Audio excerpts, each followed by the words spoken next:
Hello, hello, hello, hello.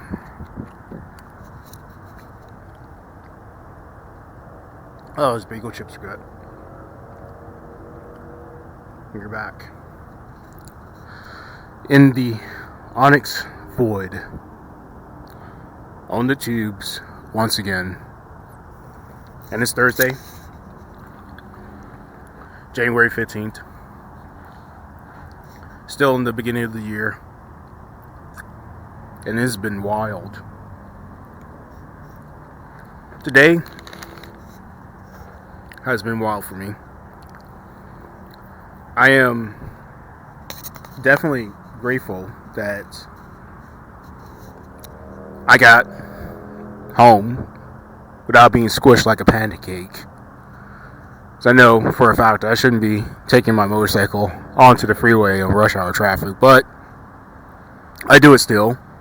Because I know, for the most part, a good portion of the freeway, nobody's going to be moving.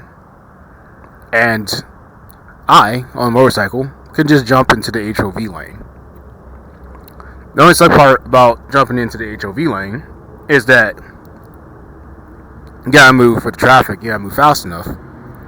So, I be pushing it, hoping for the best, hoping that whatever little craftsmanship I put into building this motorcycle holds up for a few more weeks. Well, a few more days. I'm almost out of training. Which leads to today, which is weird. Not just weird, but it was a lot of trials and tribulations. The first time getting my hands on a work truck for training. We didn't actually get a truck.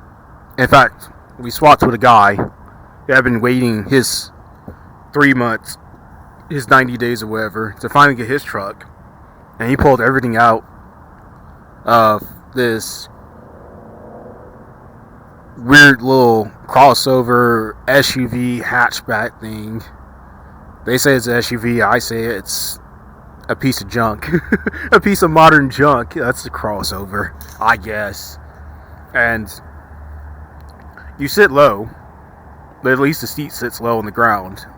And you have about a foot of vision out of the front windshield, and the hood sits high.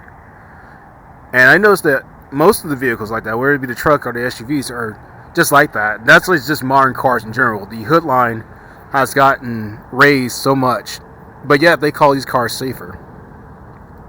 They call these vehicles safer. These trucks, these SUVs, crossovers, whatever you want to call these damn things. They call them safer, but you can't see out the front windshield. You can't even see below your hood line. And this is my first time in a long time driving a modern vehicle, and I made myself car sick. It was the first time in a long time actually feeling this, because once again, I'm on a minimal motorcycle. I feel every bump in the road. I generally manage those things, and I get used to that rhythm. Getting in a modern day tank where I'm not constantly managing the fuel air ratios, I'm not hoping for the best. It just works, and everything's a touchscreen, and I'm not flipping levers and banging gears and stuff. I'm like a fish out of water. I'm unbalanced, and I felt it for the first time in a long time. And it didn't help that I was living lunch off of some greasy corn snacks, some Fritos, and some whatever the mix they put into a Celsius energy drink. That didn't help. But I was in a rush, and I just needed to grab something because the plan was to go to Arby's and just be a complete fatback. And I did after work. I was supposed to do it during lunch, but after work, yeah, I went and had some their white cheese, macaroni cheese, whatever cheese they put on there. It wasn't good at first. It was a little bit too rich, a little bit too cheesy at first, but I think they changed the formula a lot. And they did shrink the bowl. I noticed that from 2 years ago when I first started eating this stuff. You know, it's not like I eat it every day. It's like, okay, maybe around this time of year, I usually go there for the 2 for $6, fish sandwich or whatever.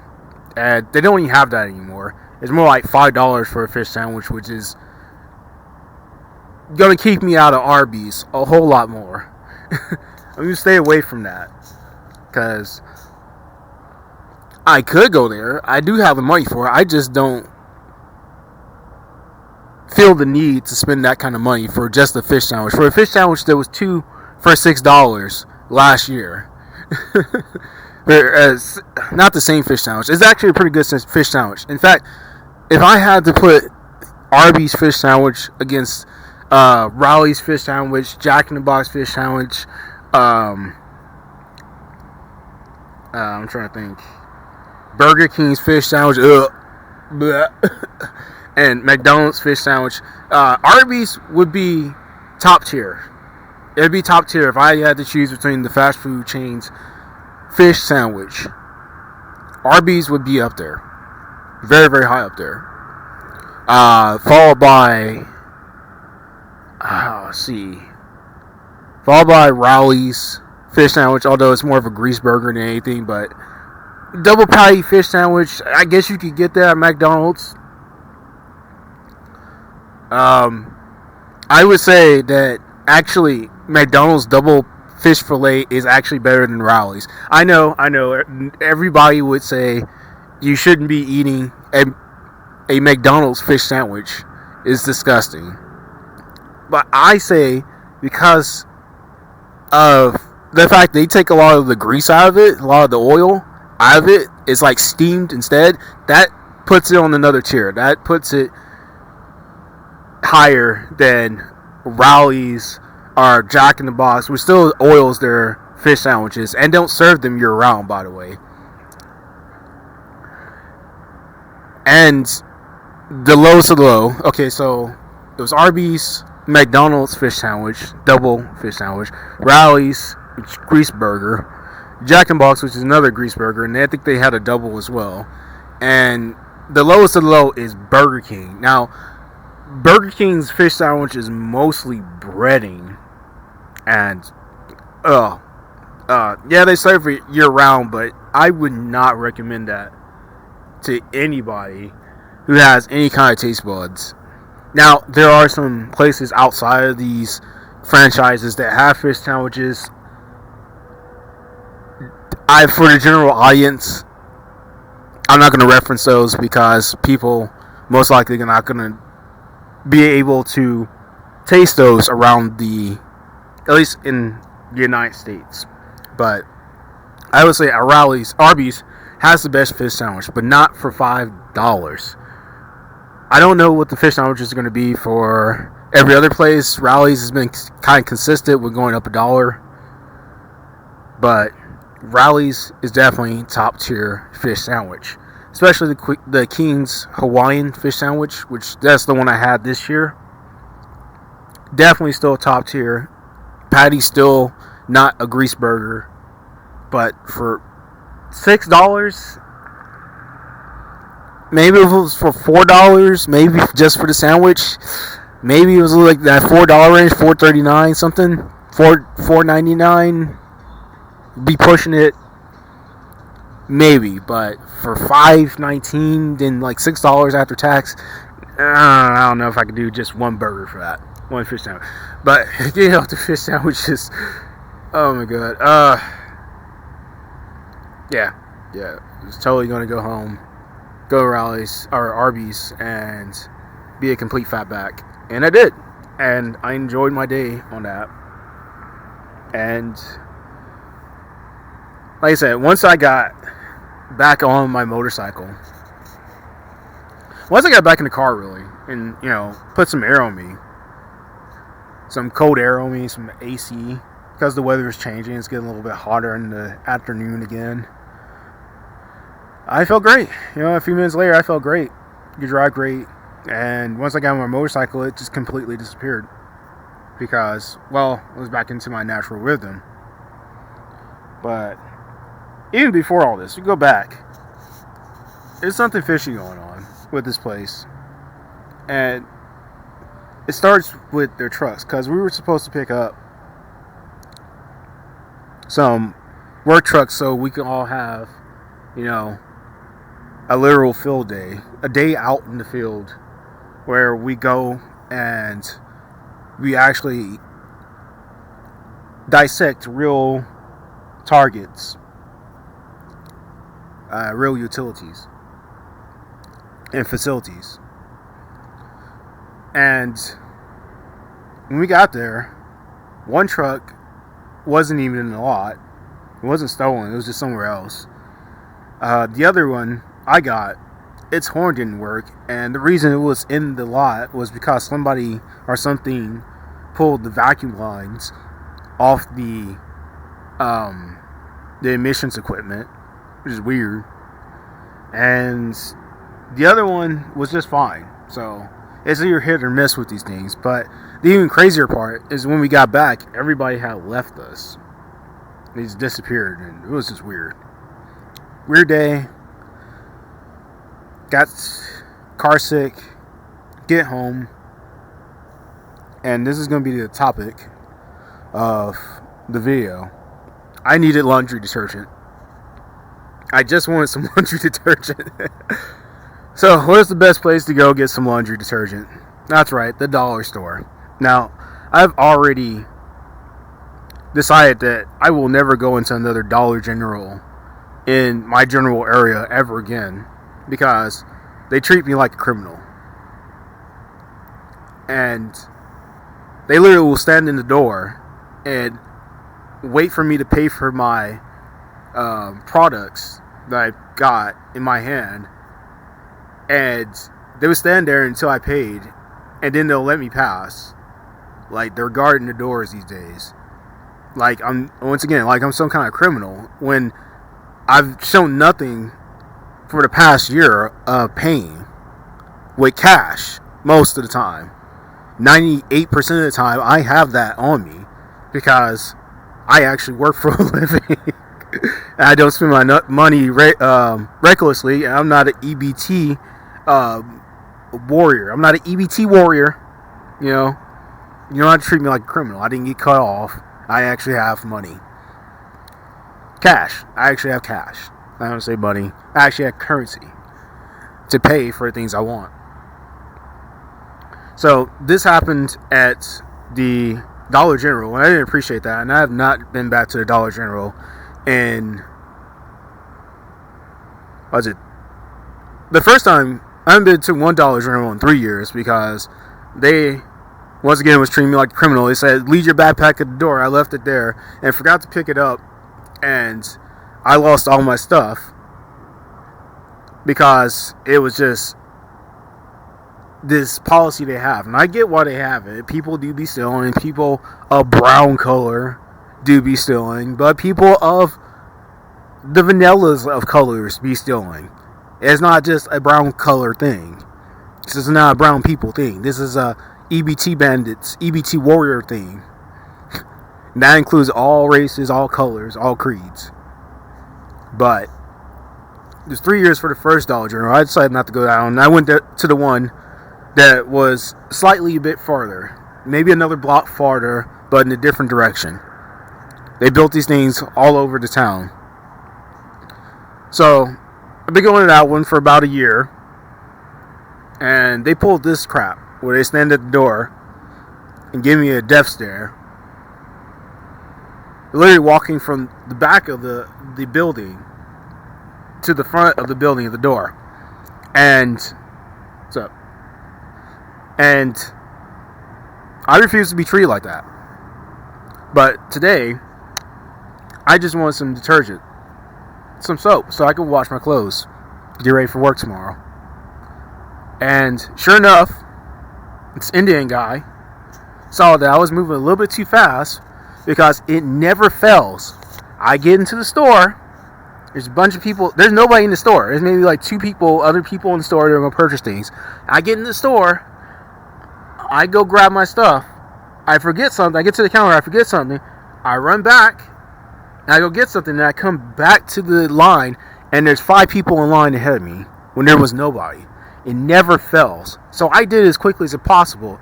And that looked a little bit too hostile for this Indian guy. So what did he do?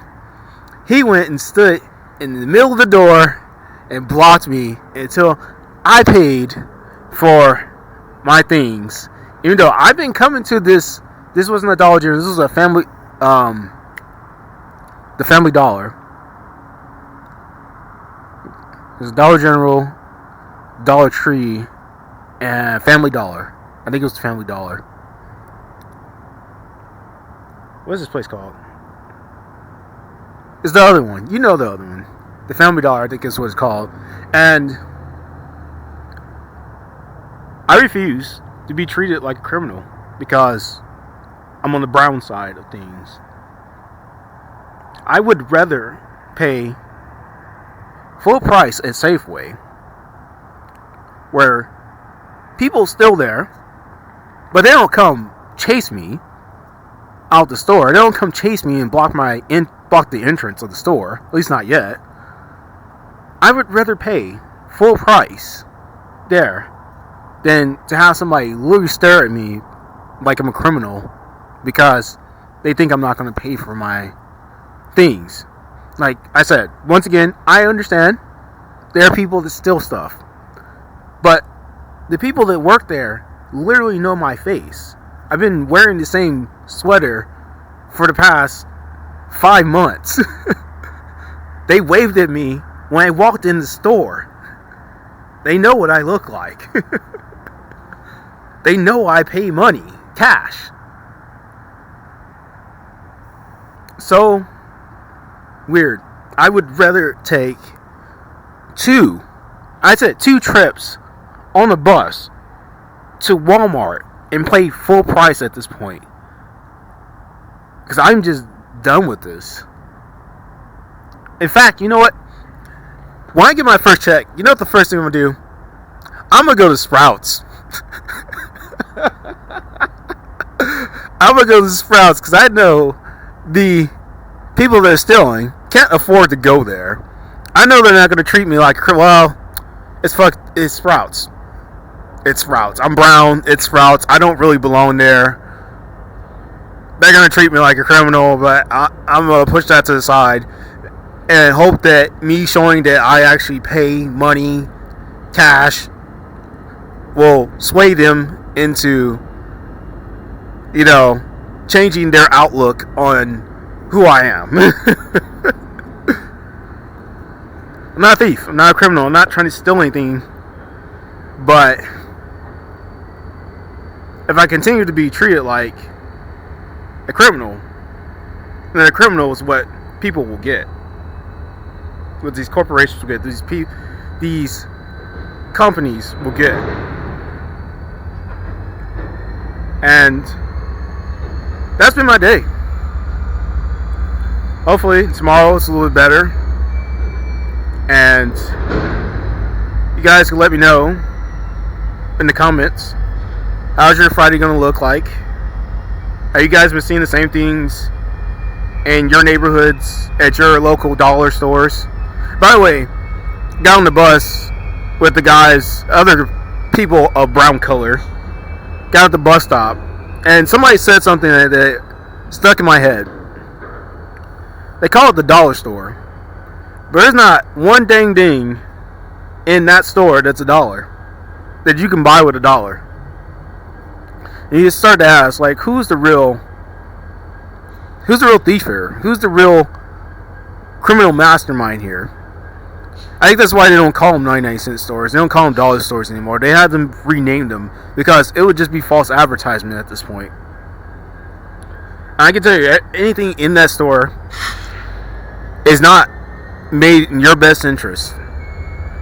It's not made to last. It's not made to benefit your life. But let me know in the comments. By the way, like and subscribe. Let me beg a little bit. Like and subscribe from my channel so I can hit a $10,000 subscriber. Yeah, let me hit $10,000 subscribers so I can put fancy graphics on my videos. Maybe even put an e-dot up here, a digital e-dot. What do you call them now? VTuber model. And once again, in the comments, let me guys let me know. Are you seeing this in your neighborhoods? Do you even shop at these stores? Will you just go to Sprouts out of spite because you're petty like that? Let me know in the comments and I'll see you guys. Or, technically won't see you, but I'll talk to you guys in the next one.